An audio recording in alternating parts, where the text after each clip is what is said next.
A Associação Nacional de História quer registrar hoje algumas palavras em relação às eventuais comemorações sobre o golpe de 1964. Inicialmente, cabe uma pergunta que talvez, e obviamente não vamos conseguir responder aqui. A população em geral sabia o que acontecia? Eu vou começar sobre a minha experiência pessoal, que talvez ajude alguns. Aos 9 anos, eu pedi ao meu pai para me dar uma bandeira oficial do país por conta da comemoração do tricampeonato de futebol. Eu queria usar a bandeira oficial para sair à rua com os meus amigos e sambar em comemoração ao tricampeonato. Meu pai então explicou que a bandeira oficial era proibida de ser usada em festejos daquele tipo. Eu estranhei porque nos filmes americanos a gente via que o uso da bandeira era empregado, inclusive em biquínis. Bom, isso ficou na minha memória, mas a relação entre proibição do uso da bandeira em um país e a sua liberdade em outro era impossível de ser explicado para uma menina de 9 anos. Na juventude, eu e meus amigos gostávamos de ouvir Sinal Fechado, do Paulinho da Viola. Que música linda, não? Construção, outra música belíssima, do Chico Buarque. Como Nossos Pais, do Belchior. Uma música que acalentava nossa alma, porque não queríamos repetir os erros deles, ainda que não entendêssemos muito bem aquelas palavras tão bem escritas daquele autor. E mesmo que o Vandré hoje, numa entrevista, tenha dito não gostar da canção para não dizer que não falei de flores, a verdade é que essa música era a fonte de inspiração de nossa juventude quando queríamos expressar algum tipo de descontentamento. Também havia um certo anti-americanismo quando falávamos dos Estados Unidos. Nenhum de nós imaginávamos ser possível ir aos Estados Unidos. A Disney era uma coisa que só a classe média alta poderia conhecer. Na prática, porém, nosso sonho mesmo era comprar uma calça jeans da Levi's verdadeira. Passaram-se muitos anos, mas eu também me lembro que não havia informação alguma, a não ser pelo Pasquim. Mas antes disso, eu gostaria de lembrar uma coisa. Quando íamos ao cinema, e era muito comum, íamos ao cinema do Fonseca. Então, o Cinema Alameda era considerado o maior cinema de Niterói, infelizmente destruído. E assistíamos, antes do início do filme, ao Canal 100. E o Canal 100 colocava as notícias do governo. E quase sempre assistíamos às reportagens sobre a abertura da Transamazônica, o grande feito do governo militar. É interessante que nos deparávamos com aquela magnitude da abertura das estradas sem nenhuma menção ao que aquilo significava na prática. Mas a verdade era que era preciso um pouco mais de informação para entender a ironia fina daqueles grupos.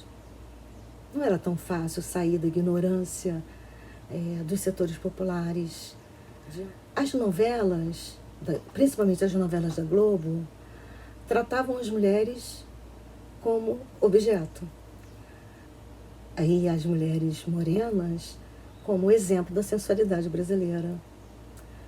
Quem não se lembra de Gabriela na interpretação memorável de Sônia Braga? E os negros eram empregados domésticos, sempre muito leais aos seus senhores. Também naquela época era muito recorrente a ideia de que para se retirar uma menina da pobreza, principalmente daquelas que viviam no interior do estado do Rio de Janeiro e no interior de Minas Gerais, e eu estou dizendo aqui para a classe média do Rio de Janeiro, bastava que elas se tornassem filhas de criação, o que era um eufemismo inventado para transformar aquelas pobres crianças, em escravas domésticas. Eu também me lembro do medo dos meus pais em períodos de eleições. Também me lembro do meu pai dizer: a gente só deve votar no poder. Havia uma única pessoa na minha casa, aliás, a única pessoa que todo o meu grupo amava, que era um tio que havia visitado a Amazônia e tinha sido aposentado compulsoriamente. Ele gostava de contar coisas muito interessantes sobre lugares que a gente nem imaginava visitar.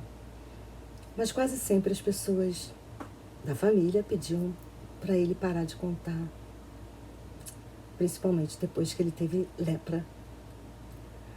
Bom, hoje já sabemos muito sobre o que aconteceu naqueles anos. Há livros memoráveis sobre o período da ditadura, livros acadêmicos produzidos em várias unidades da Federação, Rio de Janeiro, Minas Gerais, São Paulo, Pernambuco, Alagoas, sei lá. Em cada unidade da Federação você vai encontrar livros e artigos sobre aquela tragédia diária que pessoas como eu conhecia muito pouco. Mas ainda muito que estudar. Segundo a Comissão da Verdade, foram mortos ou foram desaparecidos cerca de 434 indivíduos, se eu não me engano.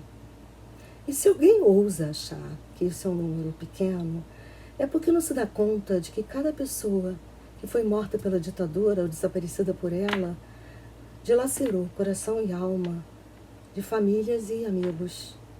Isso é muito, muito, muito triste. A Comissão Nacional da Verdade também contabiliza a morte de cerca de 8.500 indígenas.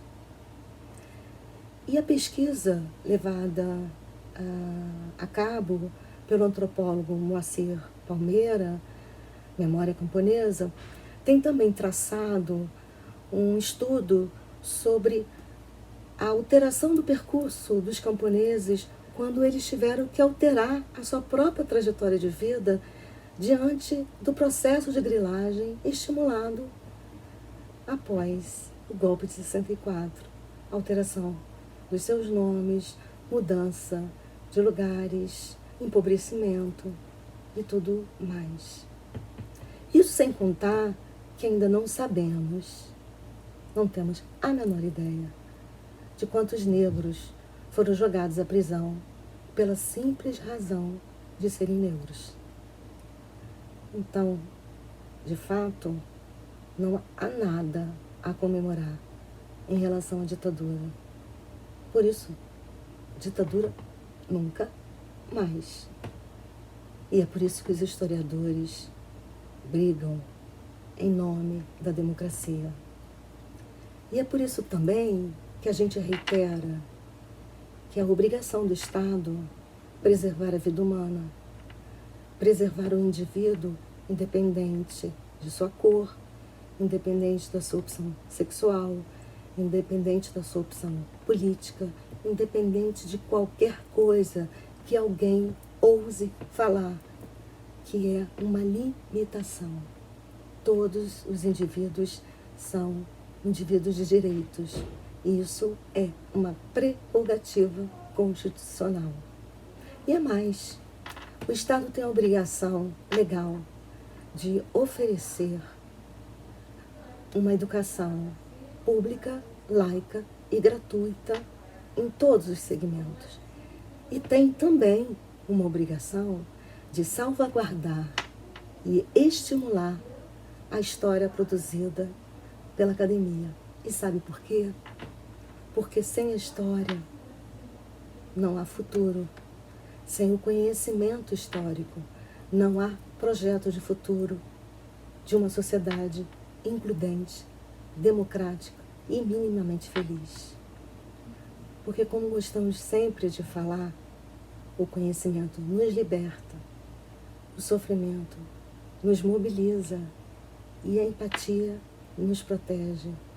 Ditadura, nunca mais. História em combate. Fiquemos bem.